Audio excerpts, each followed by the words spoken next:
Hey guys, Ryan here. So, I was pretty dour in the last video where I shared what I thought the Ninja Steel toy line had done wrong.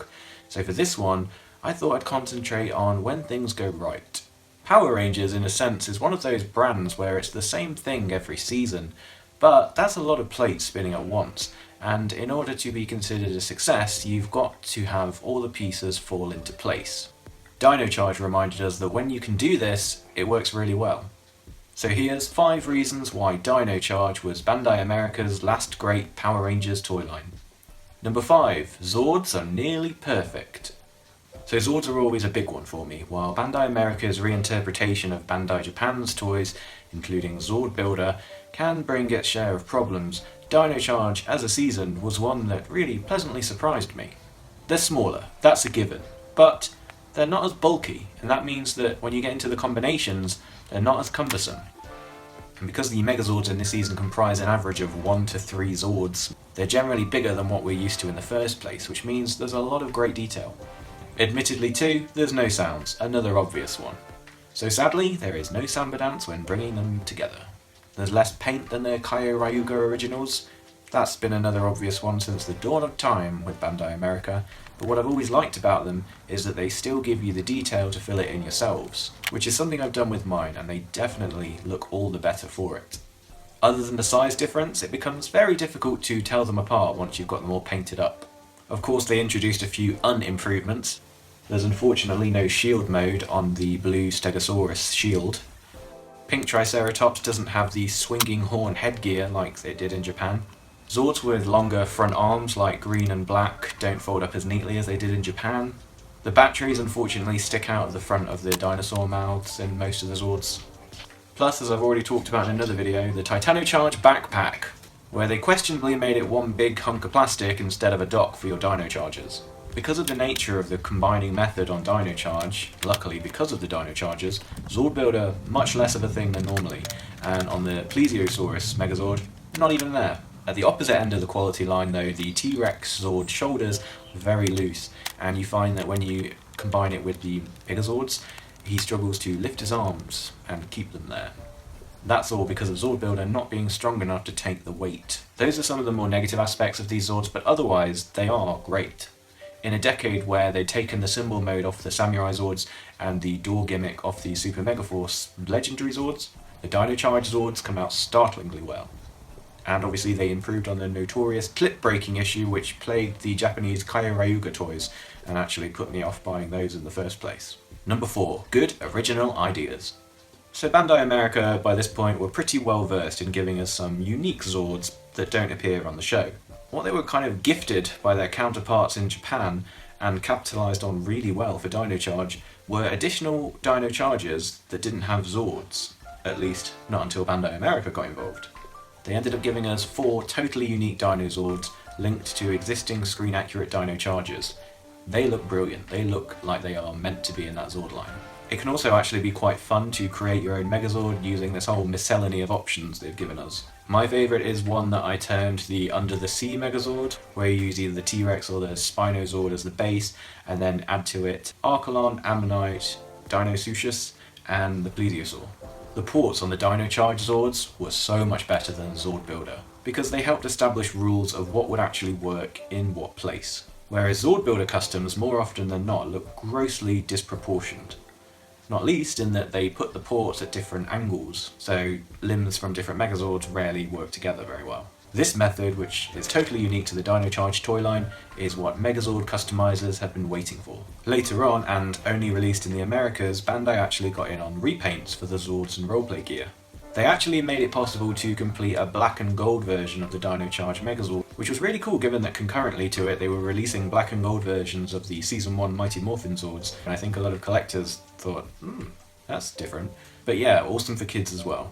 I believe I read that some of the repaints were based on the Dino Thunder Zords, which is a very nice touch. And if you consider what happened in Korea with Dino Force Brave, Bandai America really led the way with this. Another original idea was the Rumble and Roar T-Rex Zord, which kind of helped make up for losing the sound gimmicks in the main Megazord line by putting them into an enlarged version of the T-Rex Zord with light, sounds, and motion.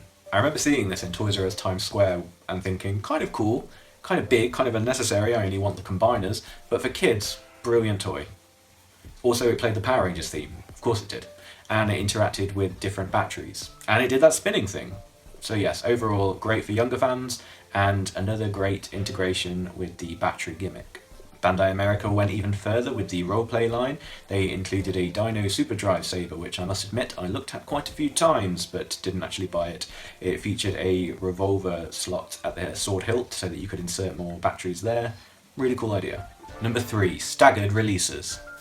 So those of us that had followed Kaiyo Ryuga, or even those of us that had done a cursory web search, knew that this was going to be a big season. We were expecting 10 Rangers, 5 Megazords, 20-something collectible batteries. This could very easily have been the season to break the spirits of even the most engaged fans. Luckily though, Bandai America did us really proud with their release schedule. I found everything to be split up quite fairly over the 2 years, so that it always seemed like there was something new on the shelf. It started quite strong with the core team of 5 Rangers, their Zords and some of the roleplay gear, but then luckily it chilled out for a bit and allowed everyone to catch up. Gold and Graphite came next, along with another Megazord and a few auxiliary Zords. Then it was Purple, Aqua and Red Dino Supercharge, along with another Megazord and another few auxiliary Zords. And lastly, Silver Ranger and Titano Charge Megazord, both of which, for some, were actually the hardest to find. Not all the items were available in my country, but I was able to work around it by ordering from elsewhere. I think they did a good job at giving everyone a shot at completing their set. If you were actively involved in buying the toy line during those 2 seasons, it was very possible to get everything you wanted. You just couldn't stay idle about it. In America, it seemed they were quite responsive and responsible at getting second releases out, like Gold Ranger's basic action figure and the Patchy Zord, which for some reason blew up on the aftermarket overnight and just became this incredibly expensive toy. Luckily for me, they did a Toys R Us 3-Zord set. They even did us a few favours and special editions, like for example the Ultimate Charger collection, which they brought out to Toys R Us stores in America towards the end of the first season. It was a bit sucky for those that had been collecting the Chargers in their separate packs, especially that this set is more screen accurate because of the holographic stickers. But it was a nice way to get them all in one go, and for collectors, a must buy. Also, those like me who had learned their lesson from the Super Mega Force 6-figure pack with the exclusive cannon had waited and went for the 6-pack of figures each time they came round, and were delighted to find exclusive accessories with those as well. In the final pack, which I didn't actually get, they even included a whole exclusive figure. Number 2, the Endless Line. In the last point I mentioned that it was very possible to complete your set, but that's kind of an abstract term because frankly there was a ridiculous amount of releases for Dino Charge. Now I bought a lot from this season, but there was still plenty that I left behind, and loads of stuff that I forgot even existed until I look at pictures. Bandai really went full steam ahead with Dino Charge, possibly confident that dinosaurs sell. They really went for it in a true variety of toys, much richer than we normally see. Even in the basic action figure line there were still figures I didn't get. I still think about that evil Zeno Wing, which unfortunately we never had in England. When I first saw it, my original plan was to get 2 and customise 1 into the good version. We even got 5-inch Megazord figures. They kind of brought them back out of nowhere and then promptly dropped them again by Ninja Steel. Kind of a shame because the detail on the Terra and Plesio Megazords is astounding. These I would say were better than what they were doing with the Builder Megazord over in the Legacy line. The blue Titano Charge Morpher unfortunately was another one that escaped me because we didn't get a release of it in England, but I was able to get one in the last 6 months, so that was good. The Dino Charge toy line was great at making you want more. I think that was greatly helped by the integration of the battery gimmick across the Zord and roleplay line, and also by virtue of being able to have just as many villains as your mega team of 10 Rangers. You felt satisfied by what you had, but also didn't feel burned out by it all. The core team had at least 5 different versions released, including 2 different cockpit modes, so yeah, there was plenty you could leave behind. On top of the list for why Dino Charge was such a great toy line, number 1, they gave us what we asked for. As simple as that. From the outset, this was a Bandai that was listening to the fans. Remember the purple Dricera or Triceratops from that initial toy fair? Remember the mini backlash it caused? Well, they listened, and by the time the toys hit the shelves at Thanksgiving, it was the vibrant pink we were expecting it to be. They sold us 2 morphers where the only way to get all of the sounds out of them was to have the complete set of Dino Chargers, and people possibly feeling a little bit scorned by the bottomless pit of 3 packs of Ranger keys probably felt a little happy that just like in Bandai Japan's Kaiyo Ryuga VIP Charger set, we got all 27 batteries in one, In fact, the only one it was missing was the Spinosaurus. So all the collectible gimmick, all matching in one set with screen accurate stickers on. Perfect. That to me is much more of a no-brainer than those $7.99 little packs. Although I appreciate them more for kids. I feel like Bandai's presence at all the toy fair and cons they did must have had something to do with this, and they really ramped up their vivid dioramas towards the end, and it was nice to see them having fun with it too. Do you remember #Poisandra is coming? That caused quite the stir, I believe, at Power Morphicon when they revealed that Sledge's Bride would eventually see a release.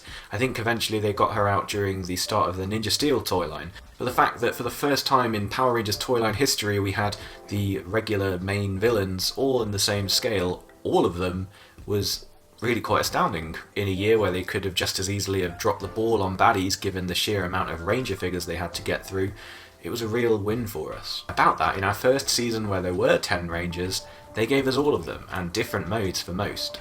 That's impressive, especially when you consider it against the recent Ninja Steel toy line, where they actually showed figures and then never released them.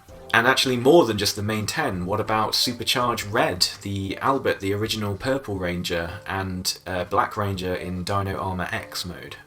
As we mentioned, villain figures returned in a big way, even 30cm villain figures. Yes, actually they were in the line with the Nutcracker Ranger figures, but I prefer them as opponents to Megazords. It would have been a total A+ effort if they'd just given us the Navy Spino Talon Ranger, now named Dark Ranger, as a figure. But I guess that doesn't actually appear in American Power Rangers Dino Charge, and for most people, what they did give us was more than enough. Power Rangers Dino Charge and Dino Supercharge was Bandai pushing so much stuff at us over 2 years, but the majority of it was great. The line as a whole felt really cohesive and planned out from the start. And having someone on the front line like Gregory Mitchell who was able to link us as the consumer to them as the company was probably one of the main reasons why this line went so well. It was a really great time to be a fan of the toy line and I guess the show, and I hope it's something that Hasbro emulate in the future. So I hope that positivity has reminded you of some good times in the very recent past. That is actually all for today. Thanks for all the comments, likes and new subscribers that I've got lately. Keep them coming. And until the next time, I'll see you later.